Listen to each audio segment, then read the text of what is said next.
L'édito politique à présent avec le Figaro. Bonjour Alexis Brézet. Bonjour Dimitri, bonjour à tous. Emmanuel Macron a donc sans attendre saisi le Conseil constitutionnel de la loi immigration votée mardi par le Parlement. Alors d'habitude Alexis, ce sont plutôt les opposants qui saisissent les sages pour obtenir l'annulation de tout ou partie d'un texte.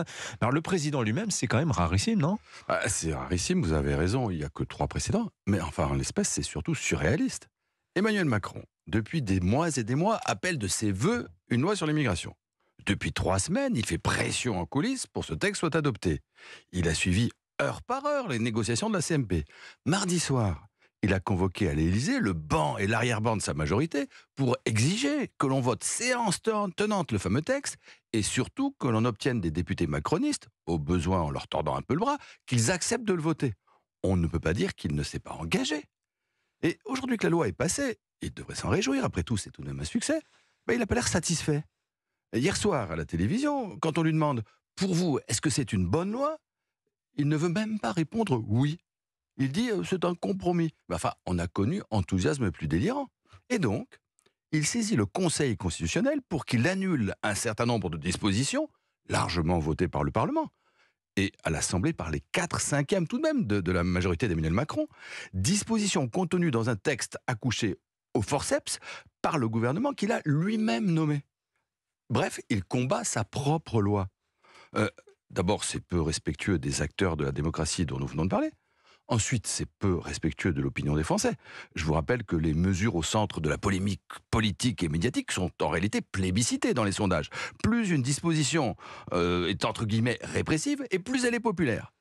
Et puis surtout, c'est totalement schizophrénique. 70% des Français approuvent sa loi, et lui, c'est tout juste s'il ne s'en excuse pas. Comment vous expliquez Alexis ce curieux paradoxe ?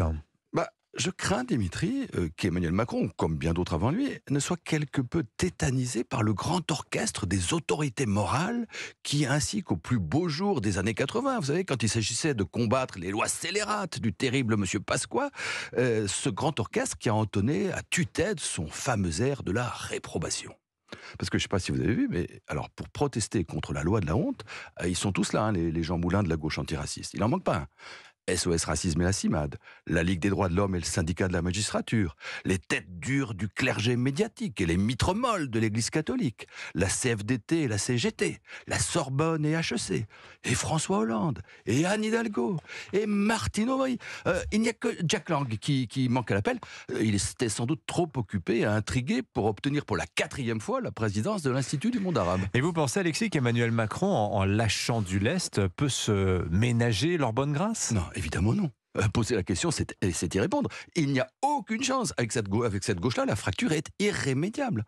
Au point où nous en sommes, c'est exactement le contraire, à mon humble avis, que devrait faire le chef de l'État. Quand le vin est tiré, il faut le boire.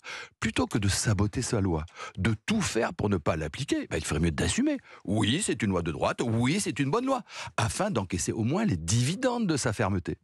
Mais c'est toujours la même chose avec Emmanuel Macron. On se dit, et il laisse dire qu'il va enfin vers le grand saut, qu'il va se décider à sortir par la droite de son ambiguïté constitutive. Et puis à la fin, il revient toujours à gauche, comme si un élastique le retenait de ce côté. L'édito politique sur Europe 1, merci Alexis Brézet. À la une du Figaro ce matin justement, Emmanuel Macron cherche à rassurer sa gauche. Merci Alexis.